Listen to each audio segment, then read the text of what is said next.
Hello again. This is another video feedback. Now this is a third shooter point of view shot by Francia.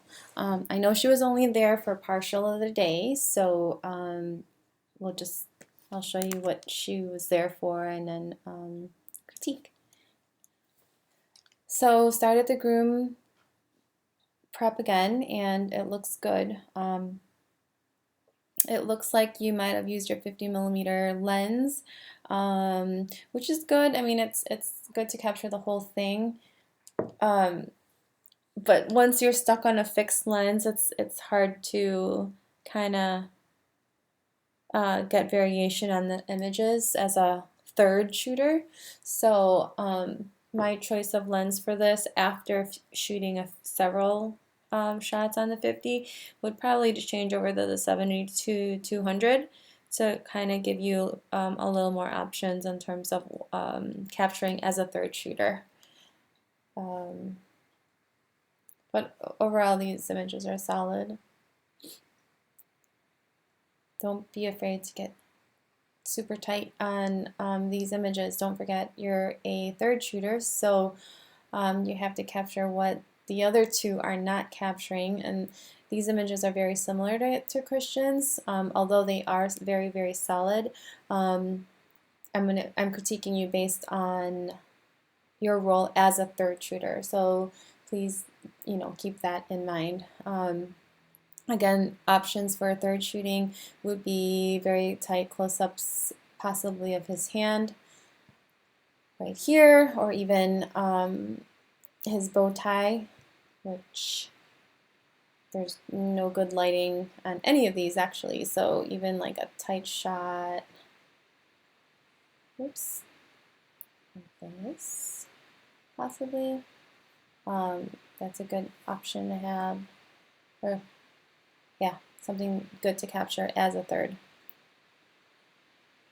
Another thing too is capturing what the boys are doing behind you, or in the other parts of the room, would be a good third shooter option to shoot. But these are great. You have a really good control of your exposure, so good job too.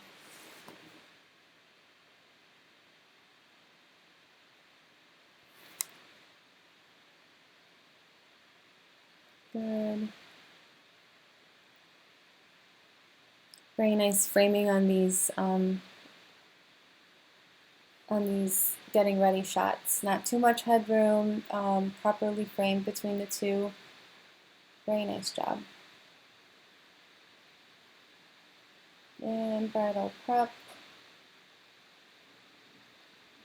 Very nice job. Oh, okay, these are the invitation shots. Very good job too.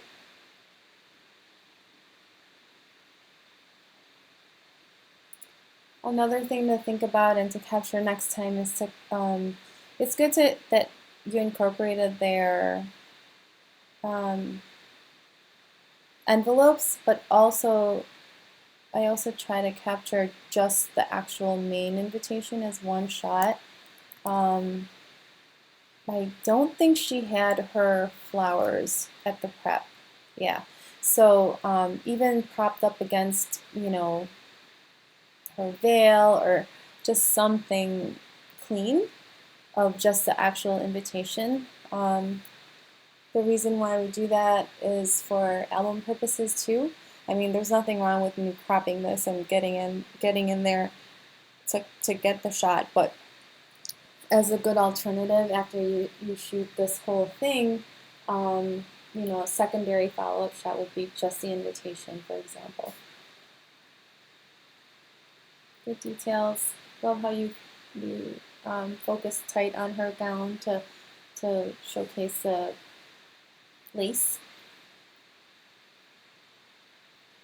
So this is what the image would look like if it didn't have flash versus what the images that Mindy photographed. So what Mindy and Christian photographed was even lighting because they used the flash in the front. So this is what available light would have looked like, which is fine.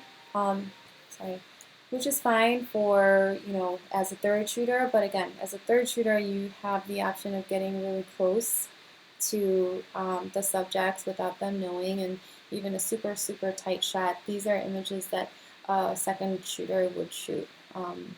But yeah, moving forward, let's just say you were a second shooter for this wedding. I would have loved for you to turn on your flash so that the dark parts would have been filled in and more even lighting fell on their faces. Ceremony. Good, maybe just one shot, one solid shot of them walking in. The sponsors and the, you know, the first group of people. Groom is good to have multiple options for them. Like maybe this shot and even this shot would have been sufficient.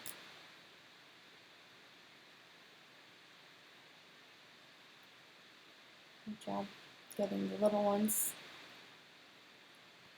I think you got a little bit excited on this, or maybe they got too close to you with the 7200 lens, maybe, because you were trying to chase it and a lot of headroom happened. Understandable, just be prepared for it next time.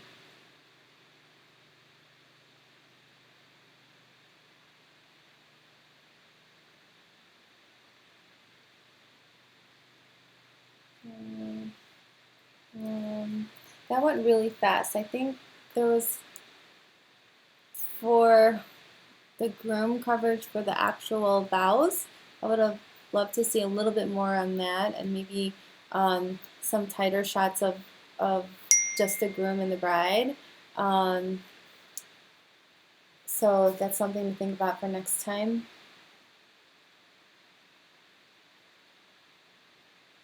Yeah, just a little bit more coverage on ceremony. I'm not sure if you were, you know, minimizing the shot because you're just a third shooter, but next time would have loved to see, you know, a little bit more on the groom's side, because I imagine Wendy was on the bride's side for the vows. But that's just something for next time. Good job on capturing the guests' blow bubbles.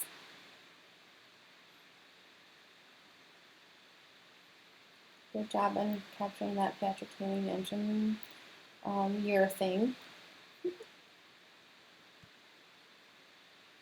And it's photography. This is something like a good opportunity for you to get really tight on their flowers, for example. What Mindy is not capturing. So you kind of have to think about what the primary and secondary shooter are capturing, and then kind of go from there, you know, and how would you as a third shooter complete what they're shooting. So, but if you were a second shooter, this would be solid.